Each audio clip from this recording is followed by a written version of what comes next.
Hi everyone, welcome to Modern Floral Design class. I'm Rachel, I'm one of the owners of Helen Olivia, and I will be teaching you how to create a beautiful, modern and sleek floral design. For those of you who I haven't seen in a couple of months, it's good to see you guys again. I was on maternity leave and this is my first workshop back, so hopefully I'm not too rusty.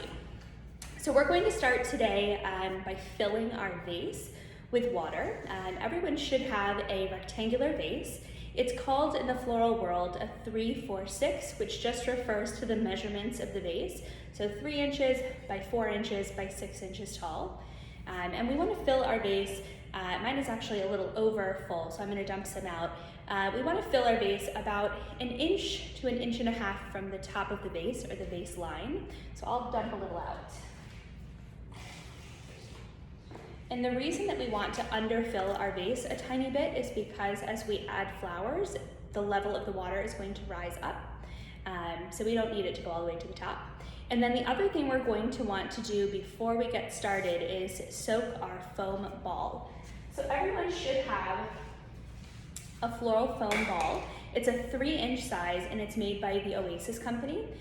So we're going to soak this also in room temperature water.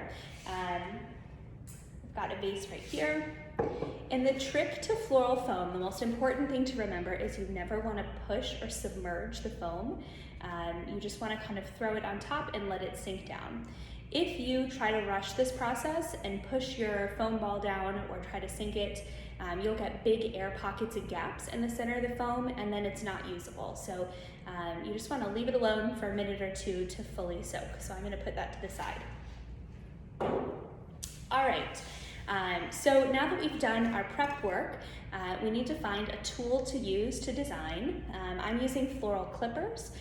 This is by the ARS company, and you can buy them on Amazon for pretty cheap. We love these clippers, but if you don't have a clipper at home, you can use scissors is fine as well. So go ahead and grab a cutting tool, and we're going to start today by leaf lining the inside of our vase. So we're doing this because we want to hide any of our mechanics.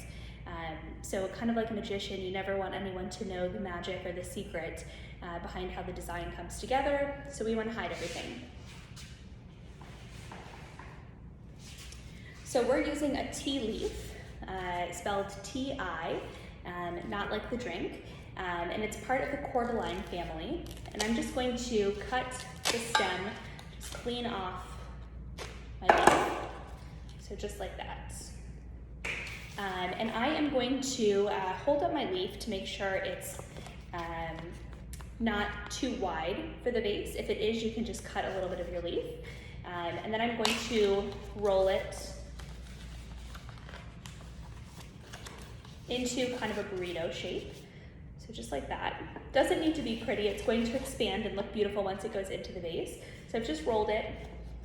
Tea leaves have a really tight spine on them, so if it feels like your leaf is cracking as you do this, don't worry at all, it's totally fine.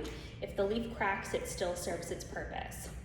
So we're going to just kind of let it expand on the inside of the vase, and voila, you've got a nice leaf line. So now that that is done, we are going to take our foam ball, which should have fully soaked by now, and we're going to place it just on the corner of the vase. And we're going to push it down so it sits nice and snug. You don't want to push so hard that your foam ball breaks. It's just push down, mine maybe like 1/2 inch onto the vase, like this.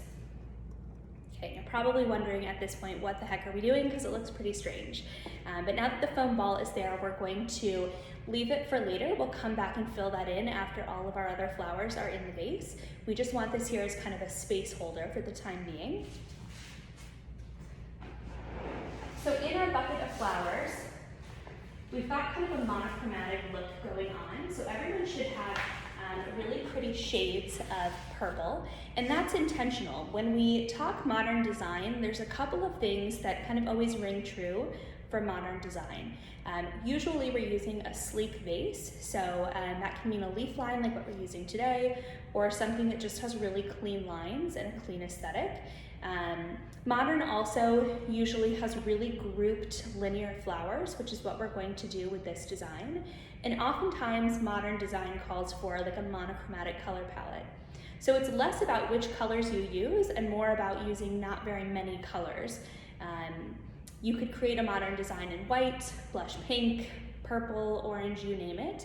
We just tend not to mix a lot of the colors, at least for our house style. Modern is a style that we don't do a ton of in our shop for everyday orders unless clients specifically request it.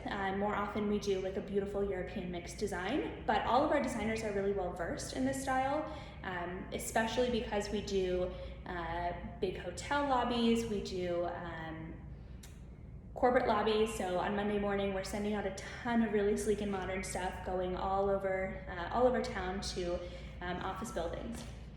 So we're going to start by creating a back to our arrangement. We're going to use these incredible alligator Aurelia leaves, and they almost look like an animal alligator print on them. Really beautiful.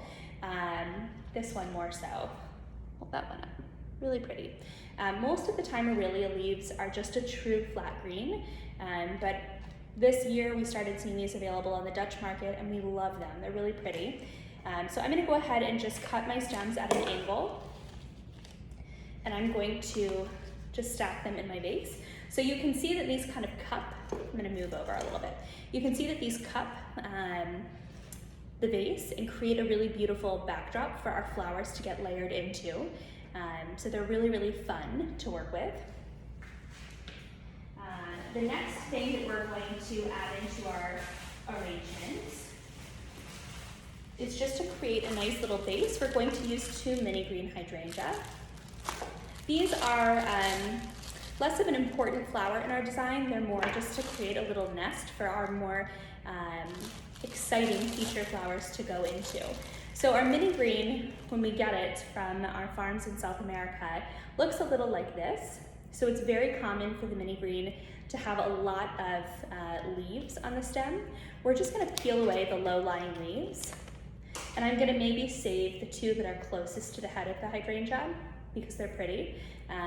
That's true anytime you're handling flowers, cut flowers. You always wanna remove as many of the lower lying leaves as you can. For 2 reasons. One is you don't want your leaves ever to sit inside the water because they'll start to break down and turn slimy, and that bacteria is what can kill your flowers a little bit faster. But you also want to remove the extra leaves because it's one less thing for the cut flower stem to deliver nutrients and water to. So the more leaves that come off, the longer the flower will live. So we'll go ahead and peel these away. All right, so I've got my 2 hydrangea. This is called mini green, but also known as baby green. It's just a juvenile hydrangea that was cut prematurely in the field. If it were allowed to grow and grow, it would eventually develop and turn into a big full-sized hydrangea. So it probably would have been a white or a blue hydrangea, and these come from South America. So just to recap the industry and how cool it is, the tea leaf is coming in from South America, the Aurelia came from Holland, and then we've got our mini green that are coming in from Colombia, Ecuador area. So I'll keep you updated on where the other flowers come from. So our hydrangea is the first flower that we're using that is really sensitive to drinking. It loves to drink a lot of water. So what we want to do is we want to give a nice deep angled cut on the stem. So for class purposes, I am teaching with a pair of clippers, but if I were actually designing in the studio, I would be using a floral knife. I've got one in my pocket. The reason professional designers design with a knife, one, we never have to put it down, it's really fast. But the second reason is we can open up a ton of surface area on our stem. So the more surface area you open, the more the flower drinks, the happier it is, the longer it lives. And so I've given it a nice deep cut, and I'm just gonna place my hydrangea, one on the back side of the vase, like that, and then I'm gonna put another one up front. And for reference, I would say my stems are about 6 inches long, and they're just barely sitting at the vase line. I'm actually gonna cut that guy a tiny bit shorter. And remember, when we say vase line, which is a term that we use a lot, we're just referring to the top of the vase, the rim of the vase. So the reason that I have rimmed with mini green is I really just want to cover at this point all of the vase line, because the rest of the flowers that I'm using are more like high up architectural flowers, and I want to make sure I've got my rim covered. So mini green is like a pretty neutral ingredient to use to do that. Okay, so I'm ready. I'm going to move on now to my calla lilies. Everyone should have 10 callas in their bucket. And so we've got a really pretty mix of purple and Picasso. So the purple calla lilies are these guys. They're just a plain purple. Okay. And then we've got Picassos that are like a two-tone calla. They're kind of a creamy ivory with a purple center. And so we're going to take these callas and we're just going to arrange them in our hands loosely. This is something that people feel a little bit uncomfortable with, arranging in their hands, because the stems will move around on you, and it feels just less secure in general than arranging in a vase. So just take a deep breath. If they move around, it's no big deal. What we want to do is we want to kind of position the callas next to each other, and we're going to do just the solid purple to start out. Okay, so just like that, they're all kind of at the same height, all pointed in the same direction. And then I'm going to take my Picasso callas, and I'm going to start my Picassos several inches lower than my purple callas.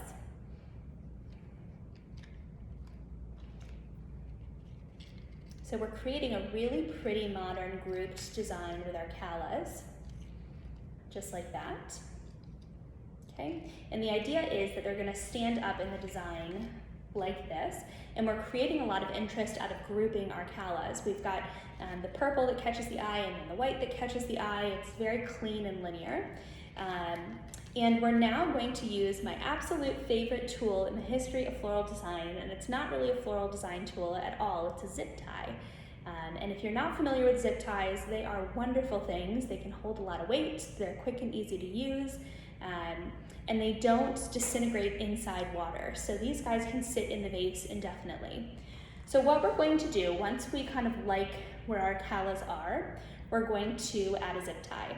And I am going to zip tie about 2 inches underneath my Picasso calla lily bloom, and I'll show you up close once I've got the zip tie secured for placement.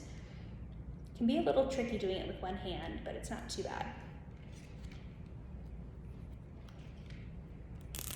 Okay.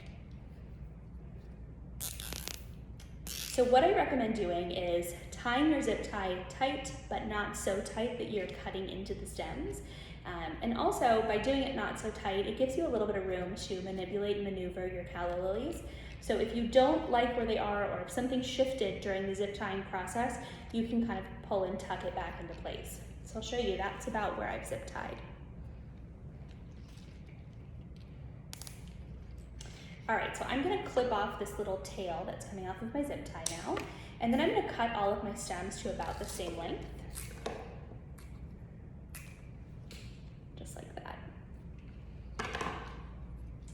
Okay, so I'm gonna position these in my vase. And it's not the easiest thing tucking all of these calla lily stems in at once, so just be patient. I'm hitting a hydrangea stem.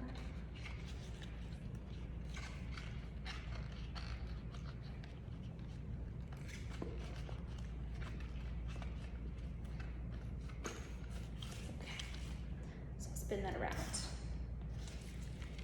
I've got my purple callas leaning, my Picasso callas are more vertical, so it's looking really beautiful, and then I'm going to eventually have a really pretty ball of carnations right here. So I've got them pointed this direction right now. I'm going to try to spin them to see if I like them better in the other direction. We'll try it on for size. Let's see. I think I actually like that a lot better. So I'm gonna leave my callas, my purple callas, kind of arching back towards my Aurelia leaf. And I think that that creates such a beautiful line in the design. I'll spin it so you can see. And that zip tie is going to mean that they stay really nice and secure, and as the arrangement ages, they stay perfectly together. So it's a great tool. And if you've ever looked at our designs, maybe on Instagram, and wondered how we get those perfectly round pavés of roses, like you see for a lot of our Four Seasons lobbies, that's always a zip tie underneath. So that's our little floral secret.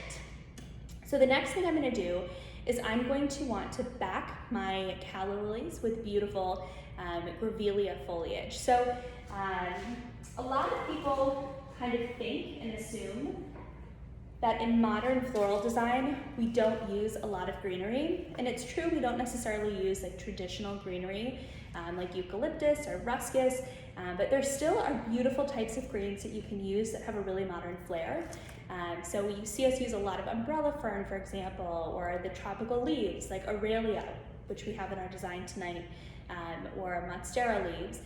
And those are all a little bit more sleek, have really clean lines, and also don't have that really soft romantic drape that we more equate to garden style design.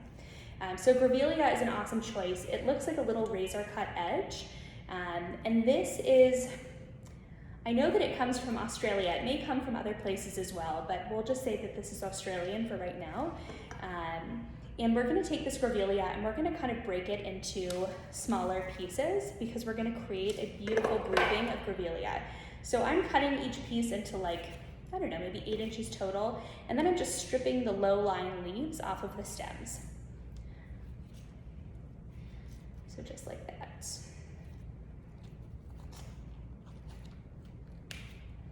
Like that. So everybody work on cutting up their grevillea. We're just gonna make a little bundle of greens that we're gonna tuck into our design. So this will take a minute or two for us to clean up.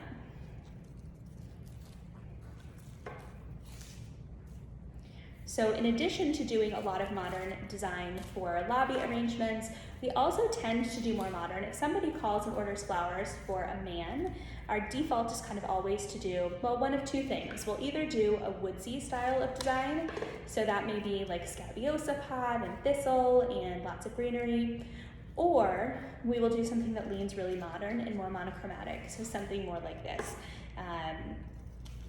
I've never actually gotten feedback from a man that's received one of our arrangements, but I always like to think that that's something that looks, really great on an office desk and is a masculine way to do flowers. Okay, so I have cleaned up my grevillea stems. So you'll notice that the bottoms of the stems, I've peeled away all of the leaves and I've cut them to the same length, which is leaving you with just this plumy little bundle of really cool grevillea leaves. And I'm gonna work on sticking these in behind my calla lilies. So again, this can be frustrating trying to get a bundle of stems into a vase. Sometimes it feels like they're not gonna fit. So if you need to, you can pause me and you can just stick your grevillea leaves in one at a time if that's easier. So I've got my grevillea kind of in the back corner of my design. It's just backing my calla lilies. Just like that. Okay, so we have a really special flower that we're gonna add in. This is an anthurium flower. It's a beautiful two-toned lavender and white, pretty rare. This is coming in from Holland. This is definitely by a mile the most expensive flower going into our vase, and it's just a really cool clean line. And it also picks up on our color palette quite perfectly, so I'm excited about it. I'm gonna stick this guy in right behind my foam ball, just like that. And this is all gonna make a lot more sense and look a lot more cohesive once we fill this little foam sphere, so just hang tight.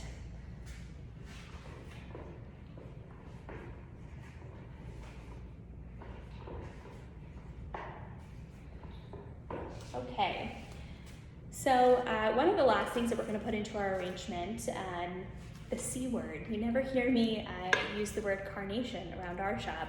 We tend not to use carnations very often because they are a little bit more of a common flower and we like to do more exotic flowers. But for modern design, they can be really, really fun. So we are going to use carnations to fill in this foam ball, and it's going to create a really cool little anchor for our design. Carnations are scented, so they're really fragrant and beautiful, and they come in really fun saturated colors like this fuchsia that we're using. So carnations, when they arrive from the wholesaler, need to really be opened up. The bloom needs to be open, so we're going to kind of fan out, massage out the carnation, and you're not going to hurt it at all. You just want to like gently work your fingers into the bloom, and then we're going to cut our carnation stem to about 1 inch in length, and we're going to start working it in to our ball. So I'll put my first one in. So we're just going to go in side by side. I recommend when you're using an Oasis ball that you kind of go one next to the other, rather than kind of hodgepodge polka dotty filling it. So that way they kind of seamlessly fit together.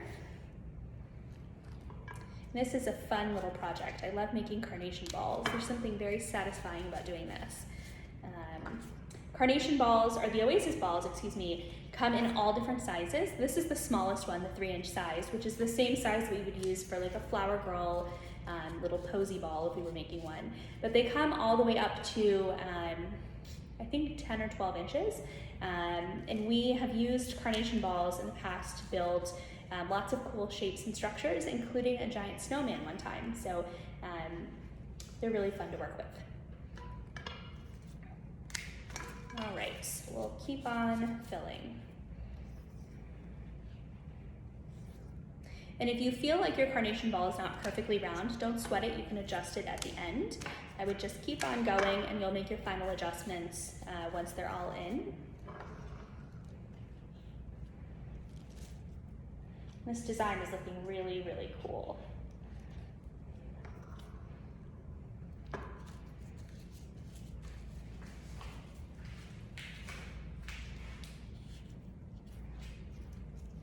So you can see that monochromatic does not necessarily mean that it all needs to be the same exact tone or hue. Like this is within the purple family and it still has a really clean look to it.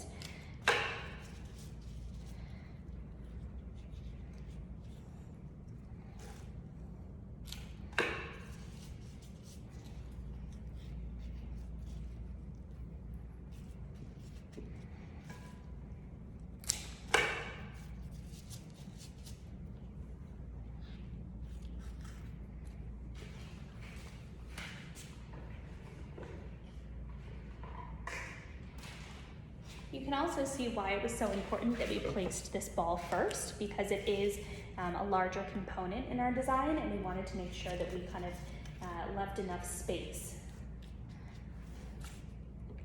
So floral design a lot of times is thinking a few steps ahead, thinking what the design is going to look like as it evolves. So it's important to kind of have a roadmap in your head of where you're going before you get started, especially when you're creating such a specific look.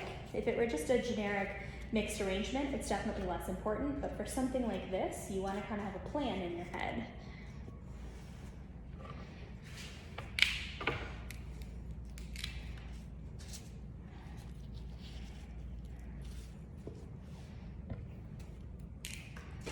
So I'm just adding in my last couple carnations to my little ball. The cool thing about carnations is they're super long lasting. So these guys are gonna live really happily inside this little foam ball. Whereas most flowers would just not tolerate having stems this tiny and living in a little foam ball. So carnations definitely, while they have a bad rap, also have some cool qualities. So I've used 20 carnations or so to fill my little ball. There we go. All right, so we have a few more things that we're gonna add into our design, but I wanna make one quick adjustment. So for me, now that I've added in my carnations, I feel like I want to pull my callas out a tiny bit. So I'm gonna go ahead and reach in and just pull out my callas, because a lot of times scale is something that you have to adjust as you go. So I feel much more confident now that my callas have been pulled out a tiny bit. And the next thing I'm gonna add are my beautiful Cymbidium orchids. We are using kind of like a Merlot plummy color, and we're going to just group these in. So I've got one of them sitting right there, and I'll put a little friend right next to him.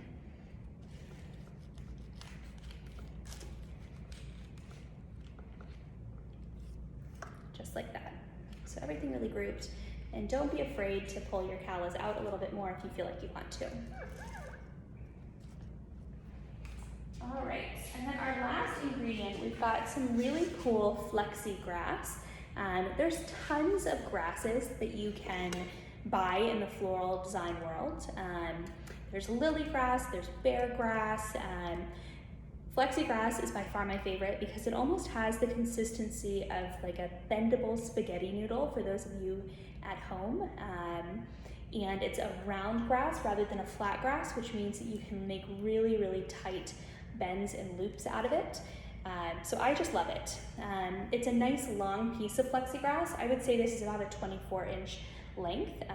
And so we can do a couple of different things with it. I'll show you what the options are. So the first thing you can do is you can keep your flexi grass together, or you can separate it, and you can stick one end kind of into your vase, and with the other end you can do a nice big loop. You could do a tighter loop.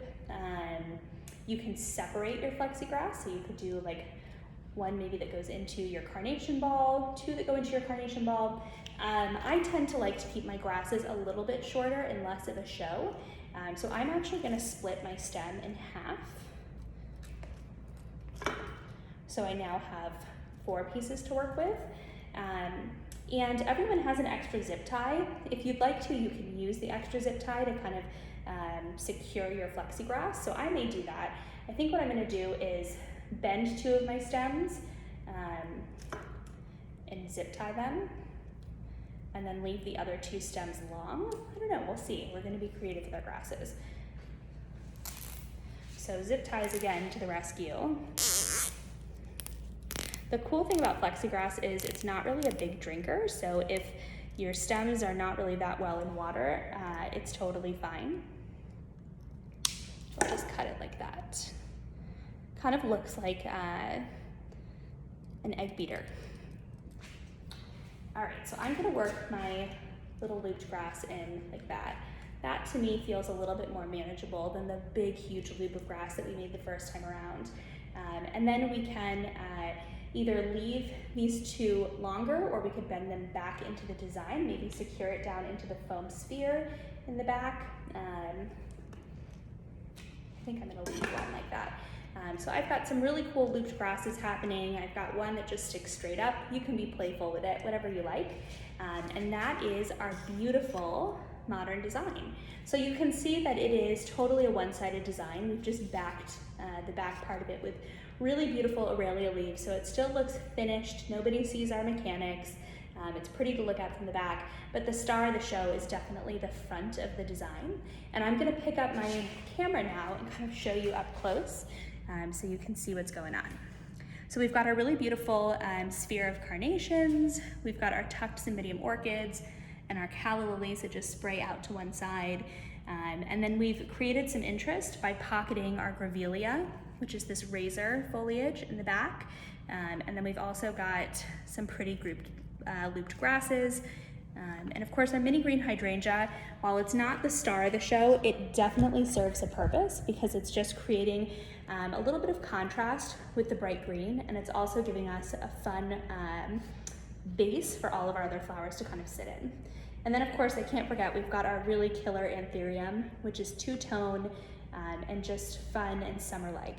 And you can play around with the height of your anthurium too, and kind of the angle that it sits in your design. So have fun with it, manipulate, and it's a cool design to kind of take apart and put back together from different sides and different angles. You can do a lot of things with these flowers. As far as longevity, everything in this design is pretty long lasting, so you should enjoy it for a good long while. Definitely longer than a traditional mixed arrangement that has roses and hydrangea, ranunculus, those type of flowers. We recommend definitely giving it fresh, clean water once a day. And just like all of your other designs, keeping them out of really direct sunlight and heat is key. I think that's about it for care. Your carnation ball, if you can get more water into that sphere, that's great. You can just do like a really low drip from your kitchen sink onto your ball, and it'll trickle into the oasis. But the carnations are the hardiest flower that we're using today, so they should hold up really well. That is it. It was a pleasure teaching you. I hope everyone had fun, and if you have questions, please message us on Instagram, leave a comment. We'll be happy to respond, and we hope to see you in a future class. Thanks so much.